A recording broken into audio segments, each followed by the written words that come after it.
Alle kennis van de wereld ligt door het internet onder handbereik. Het antwoord op iedere vraag is door middel van zogenaamde zoekmachines te vinden. De meest prominente is Google. En het zoeken daarmee heeft zelfs al een nieuw werkwoord opgeleverd. Googlen. De vraag is echter, welk antwoord krijg ik als eerste op mijn scherm? En wat is waar? En wie bepaalt dat? Google, een betalende adverteerder, een heersende ideologie of de willekeur? Hebben we hier te maken met de nieuwe bibliotheek van Alexandrië of Big Brother? Tegenlichtprogrammamakers IJsbrand van Velen en Martijn Kieft kregen als eerste toestemming om enige tijd bij Google met een camera rond te lopen en de vragen te stellen die actueel zijn in het digitale tijdperk.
Google is a search engine. It allows us to search the web. And it's also a company that really focuses on innovative technologies and organizing the world's information. I'm trying to sleep. I lost count of sheep. My mind is racing faster every minute. What could I do more? Yeah, I'm really not sure. When we say all the world's information, we really do mean all. We've focused primarily to date on web pages, but now our efforts are expanding into things like books, printed materials that would appear in library, into videos, into a lot of different modes and mediums that where we think we can help people organize information. In korte tijd zijn internet en het World Wide Web ons openbare en privéleven binnengedrongen. En meer dan 1 miljard mensen maken er inmiddels wereldwijd gebruik van. Miljarden pagina's met informatie van over de hele wereld zijn met 1 muisklik in onze huiskamers beschikbaar. Hoe is dat zo gekomen? Vint Cerf is een van de oprichters van het internet en is sinds een jaar in dienst bij Google. You've been named the father of the internet. Yes, I've been named the father of the internet, but it's not accurate. Bob Kahn and I did the design work in 1973. He really initiated the program at the Defense Advanced Research Projects Agency. And so it's fair to say that the two of us had the primary involvement in the creation of the Internet's design. But after our first paper was published in 1974, there were just thousands of people involved in making this actually happen. Could you ever foresee at that time that the internet would take such a flight? The technologies that we are very commonly familiar with today were visible to us in the course of this work. But could we have foreseen the side effect of 1 billion people having access to this facility, pouring information into this? No, we couldn't see that. People began to learn very quickly how to compose information that could be put into the World Wide Web. And now the question is, how do I find it? Companies like Google and others that have found ways to index the entire internet contribute to the utility of all that information going into the system. Midden jaren 90 zagen talloze zoekmachines het licht die gebruikers wegwijs zouden moeten maken op het internet.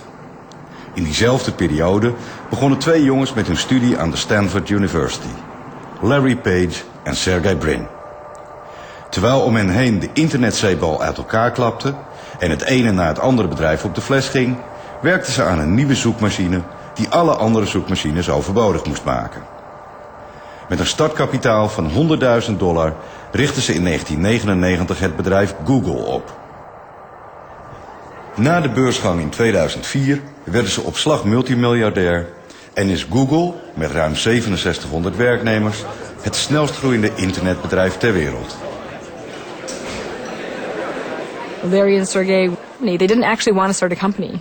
They wanted to sell their search engine technology to an existing company. And they went around to everyone and everyone said, well, our search is at least 80% as good as the next person's. Isn't that good enough?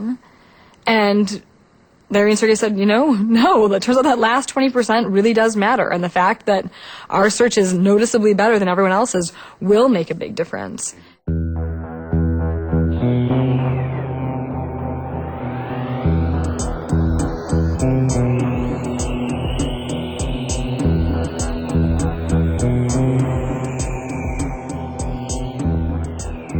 Twee studenten die in een garage de beste zoekmachine wilden maken.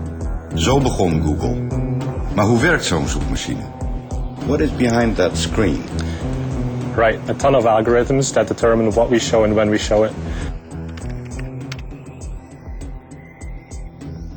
So for example, if you were to do a query on the keyword flowers, you would see that the page pulls up. And one thing that's important about this, it pulls up very quickly. So that's always been a core thing of Google. We want to provide the best user experience. And if you have to wait for your search results a couple of seconds, that's not a good experience. So page loads very quickly. And then as you can see, we have sort of 2 areas on the page. We have the organic search results, which you will see on the left-hand side.